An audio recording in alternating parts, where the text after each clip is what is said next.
How you doing today, guys? It's been about a week since I've worked on the machine, but we're going to go ahead and keep going today, and I'm kind of hoping I can get most of this wrapped up.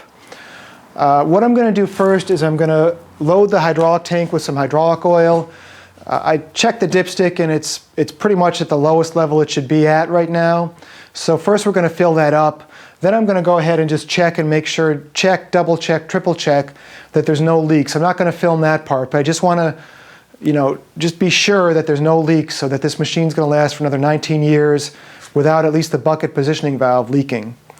And then last week I did go to Bobcat and I picked up this piece of foam. So, this is some sound deadening foam that's going to go on the back of that, that big piece of metal we've been working on.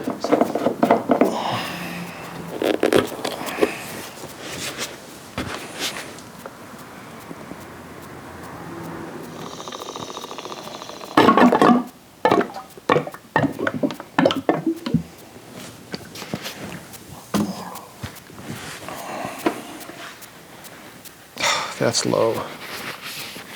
That is low.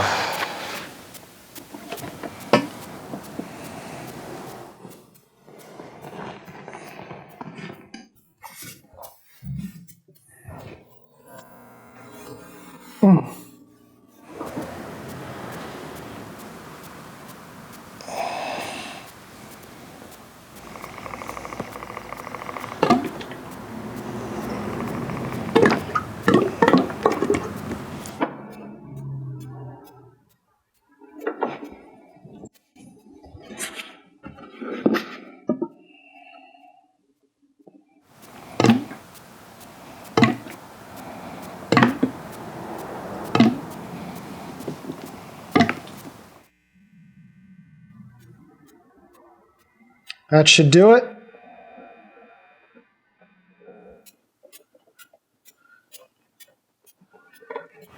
I thought we were going to go right to assembling the bracket and putting the insulation on the back after that last clip, but it turned out I still had a little bit of a leak in my hydraulics. So what I ended up doing was going through and I ran it, and there was I touched all the fittings with the machine turned off. I went through and touched all the fittings with my fingers, and on one of them I had literally like a little drip, just one little drip on my finger. So I got the wrenches out and checked it, and there was still like another quarter to a half a turn to give on that one fitting. So what I've done is gone through and checked every fitting yet again, and some of them did have just like another quarter turn to give. I'm trying not to go beyond. There's that fine line between tightening things enough and tightening them too much and breaking them, which would really stink. So I'm trying to go ahead and just tighten everything up really snug. But I mean, these are some pretty big fittings. And I mean, I think I told you they were really tight when I took them off. So I'm going to go ahead and run the machine again. And you can see there's a box fan here. What I did is I took some Simple Green, I cleaned off all the fittings, and then I just went and got some lunch and ran the box fan so it would dry all that off.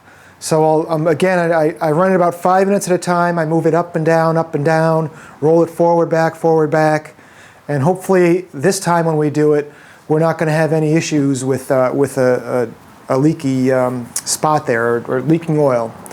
But I'm the type of person, especially with my landscapes, I see so many times where people, kind of slap stuff together. It always made more sense to me to do it right the first time and then not have to go back and take it apart and do it a second time. And there still may be things to fix that I don't get right, but I'd rather take the time to do it right the first time than to do it twice the wrong way. The phrase I like to use a lot is do it once, do it right. I just ran the machine for about 5 minutes, up and down, rolled the bucket. So let's open the cab and see how she looks. So this is the fitting that I had some hydraulic oil on. I touched around here.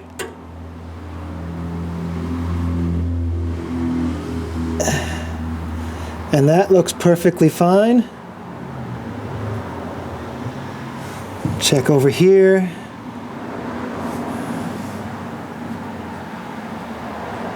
This one I did end up tightening down a little bit too. It's good.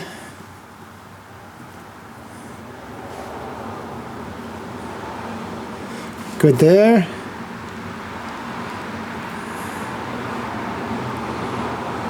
Good there.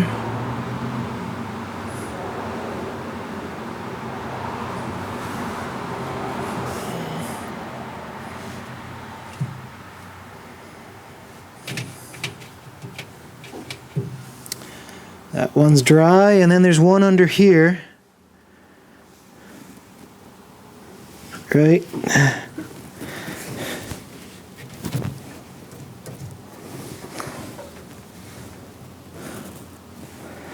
Right here.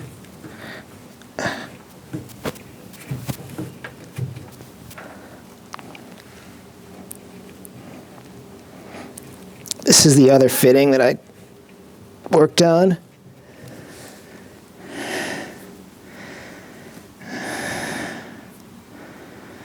So there's some oil there, but I was touching it was my middle finger I was touching it with.